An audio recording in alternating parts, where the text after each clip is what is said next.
Moving right along, we're going to move on to the second presentation on navigating through decarbonization landscape with effective financing strategies.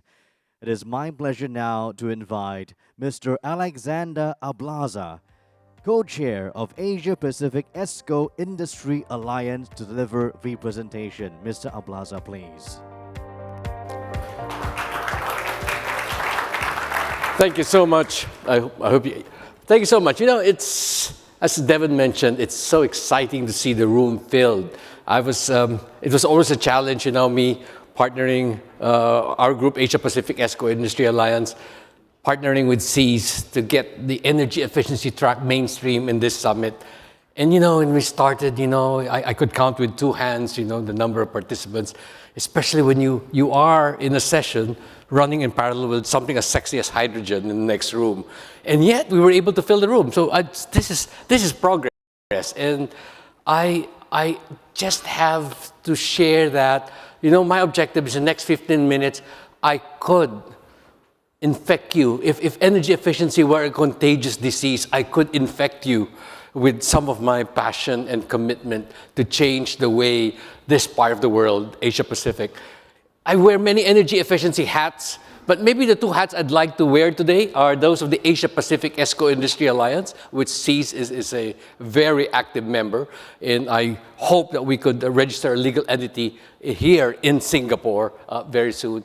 And my advisory hat, I still do energy efficiency finance, advising governments and multilaterals in development and think tanks on how to make energy efficiency happen and compete with renewables across Asia and even a little bit in the Middle East. In Climergy, which is the world's first privately owned super ESCO that's providing equity capital and capacity building for private ESCOs in the market. Let me just jump very quickly. The International Energy Agency says that we have to double progress. And Devin mentioned this, but you know, the one I circled in red, it's really energy efficiency. It's not going to be rooftop solar. It's not going to be even electric vehicles and electrification of fossil fuel use. It's going to be those two multicolored bars there. That's technical efficiency and avoided. So just to give you a sense of the scale, those increments are several times larger than the sexier electric mobility, e-mobility, and electrification of other fossil fuel use, and even rooftop solar.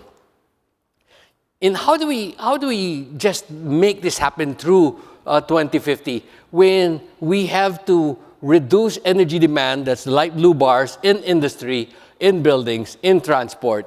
So we have to aspire to bring energy demand 8% lower than we are consuming today, and build and support an economy that will be twice as large as the global economy today, in support a global population with 2 billion more warm bodies. So how do we do that? And that is change of technology, change of behavior.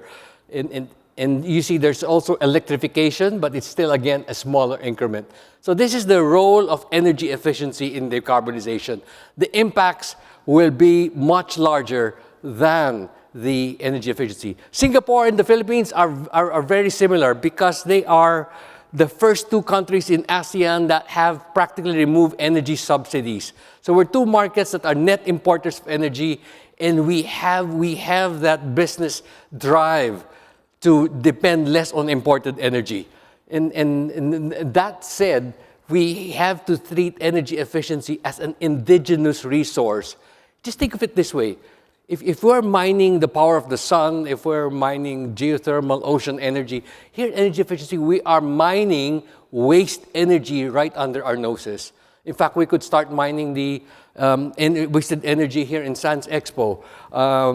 If maybe we get G Global to start to do another round of energy audit, because you never are energy efficient enough.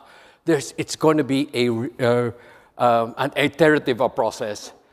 So look at this, in this chart in Southeast Asia, it's industry that's showing the largest growth in energy consumption, second by transport. We're doing a good job in buildings.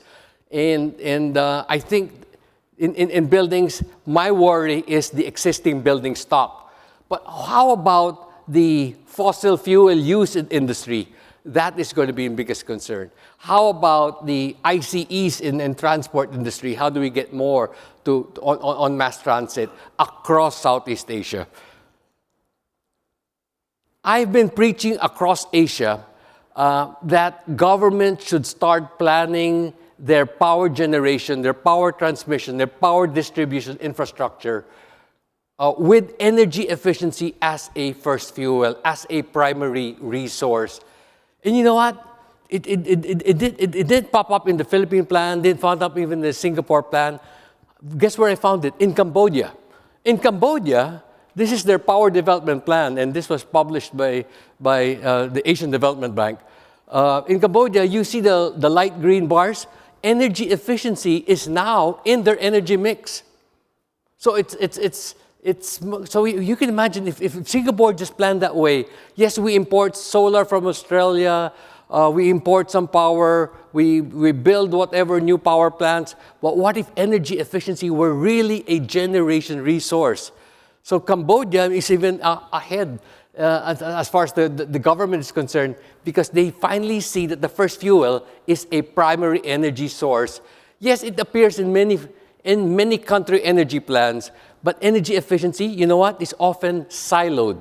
It's often a separate chapter in the energy or power plan.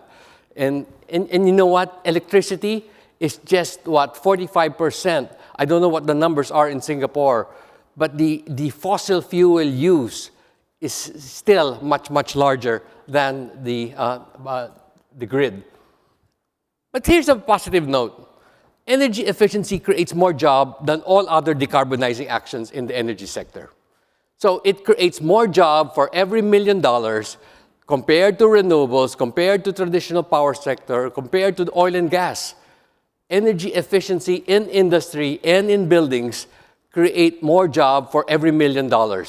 So there's among the several economic benefits, this is something that helps me convince governments that, you know, we could take on and create more jobs for Southeast Asia. In industry, we're talking about 9 gigatons of CO2 being emitted globally by the industrial sector. And yes, there have been a few reductions in 2020 and 2022, but we're not sure whether that was just caused by the pandemic.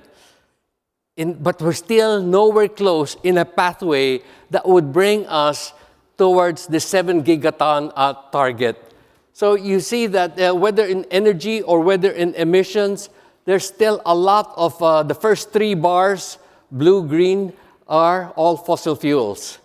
And you will see how iron and steel, cement, chemical, and petrochemical still dominate.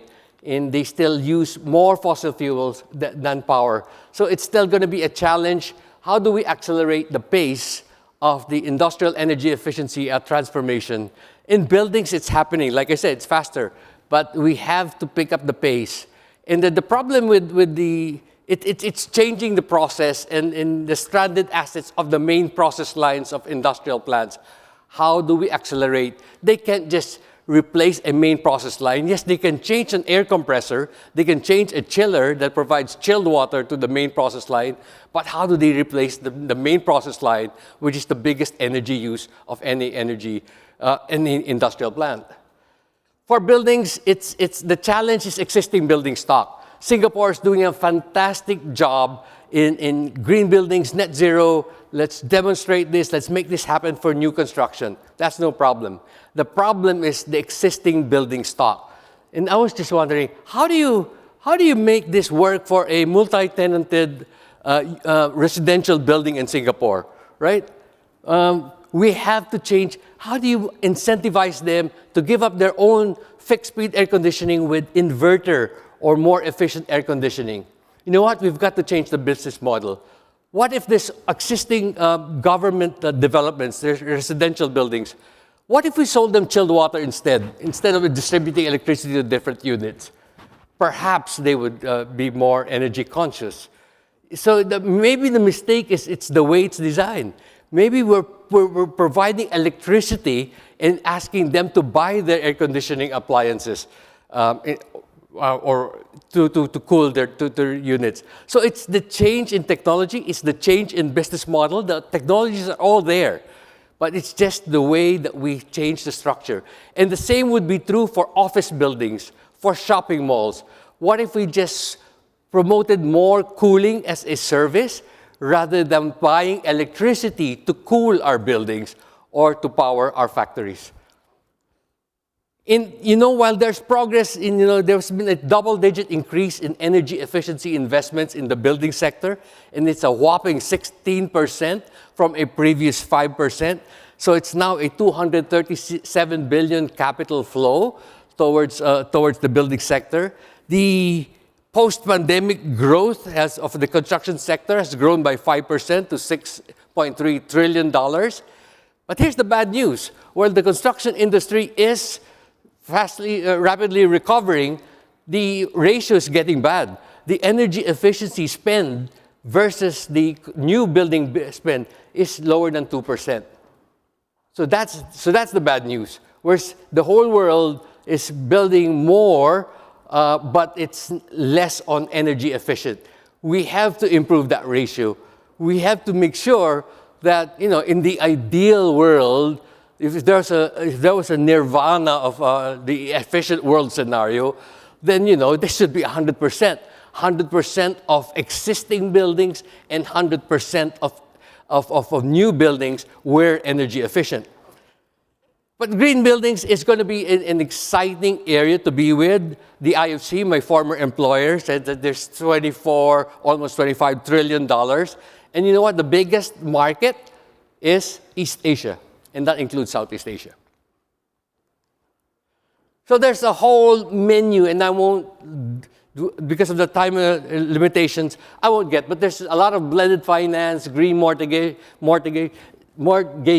sustainability bonds, sustainability-linked finance, real estate investment trusts, venture capital funds, and even carbon transition, energy transition, coal retirement, and retirement bonds. So there's a lot of whole green funding right now, and MAS and DBS is mobilizing a lot of these green bonds. Green bonds has been the most in terms of volume, but most of them flow to renewables. Very little, if ever, go to energy efficiency. So how do we get all this? And I'd like to zero in on one of them. And Vincent has done a good job in making sure that there's capital flow in performance contracting. My current estimate is that the Southeast Asia as a region will need $900 billion through 2040 in energy efficiency investments, and I'm not counting renewables, I'm not counting even demand side or self-use or on-site renewables. So we are looking at a scenario where close to $1 trillion will be needed for this new asset class called energy efficiency. And I would like to say that only a third of it, or $300 billion, would be on the business as usual finance. Only $300 billion will flow if they were to self-fund it or to depend on commercial lenders and state-owned banks to flow debt finance or even leasing companies and other on-balance sheet modalities. The lion's share of $600 billion will have to flow through innovative off-balance sheet modalities. It could take let's say a multilateral development bank like ADB to say and get a sovereign loan through a government and say let's wash out all. And this is where the world is lacking, and ADB has started to do this. It's financing the phase out of low efficiency. So it's forced obsolescence. You wash out away from the market a low efficiency technology, and you do that repeatedly. It's never a one-time thing. But to flow off balance sheet capital, we have to flow through ESCOs, and we have to strengthen ESCO markets, the policy side, access to finance, and also capacity building. We've got to enable PPPs to help governments, not necessarily in Singapore, but in the rest of Southeast Asia. How do we use private capital and private know-how to enable public sector energy efficiency projects public sector energy efficiency projects. How about large-scale retrofit programs for that building? So it mandates now, let's say, all this government housing dwelling buildings right now, and you just put a right ban on certain technologies and use an innovative structure to retrofit and other off-balance sheet modalities. So the important thing is this: while this one is moving on balance sheet finance, it's not moving fast enough. We can put up a lot more energy efficiency financing program through banks. We can trust the large corporates to do more self-funded, but that's not going to achieve scale. To achieve scale, we need the off-balance sheet models. We need special innovative structures that will just change behavior. And like I say, this will have or mobilize twice the volume of investments than the on-balance sheet. Luckily, wearing my hat with the global ESCO network, the global definition of an energy service company enables equity, enables debt, enables them to take on some level of financing risk, so that separates an ESCO from an EPC or an EPC with O&M service provider. So it's how do you enable ESCOs so that ESCOs arrange financing or put them on their balance sheet. It's increasing the volumes of energy efficiency financing through ESCO performance contracts. And the good news is the ESCO market is growing. In a few weeks, these numbers will be improved because the IEA will come up with its energy efficiency market report. And I'm happy to say that it's going to be a double-digit growth for the ESCO market globally. It's going to be in the 40+ billion range by right now, but it's dominated. The top two markets are still China and the US. So the challenge is now, how do we increase and grow the ESCO market in Singapore, in the rest of Southeast Asia, even in Japan and Korea? They need help. And it's going to be a collaborative effort. Neither the ESCO sector, nor governments, nor the technology solution service provider, nor the financiers can do it by themselves. It's got to have you. We've got to weave a whole strategy and a real plan to involve multi-sectoral effort. And much of this, something I'd like to discuss through the panel discussion is this: it's aggregation. The problem with energy efficiency, unlike grid-tied renewables, you've got the size of grid-tied renewables, solar farm, a wind farm, onshore or offshore, that attracts project finance. Here, if G Global would want to do a chiller plant retrofit, it cannot attract project finance from a commercial lender, right? Project finance does not work. So the solution here is project aggregation, portfolio aggregation. If there is an aggregator, then that is the entity or vehicle that would attract debt and equity into a portfolio of ESCO projects, each smaller than $2 million. In Kenya, Senegal, Saudi Arabia, 3 of Emirates of UAE have their government-owned super ESCOs as their aggregator. And there are 2 privately owned super ESCOs, and that's Sofiac in Canada, and even an older one, Climergy in the Philippines, are these privately owned super ESCO aggregators. So everyone knows about this. It's no longer about CapEx finance, but it's using OpEx finance, using your energy savings to recoup investments in energy efficiency by using the ESCO as the vehicle to implement it. And it could be, through the self-finance project, and this would be, I think this will continue on, especially for the main process line of industrial plants, right? In the ESCOs, the ESCO is not really into process, it's more of the ancillaries. Initially, it's still in the ancillaries, but we need more players. You know where Southeast Asia is lacking? There are many ESCOs on cooling, but there are very few ESCOs on waste heat recovery, and even as common as induced biomass and boiler efficiency. Don't get me wrong, there are many waste heat recovery solutions providers. There are many boiler suppliers, but they don't issue performance guarantees like an ESCO. So what Southeast Asia needs are ESCOs that would also do the heat, not just cooling, and issue performance guarantees to attract private capital. And then we have financial institutions lending through ESCOs or lending through the end users. We have a third-party investor, which is the portfolio aggregator.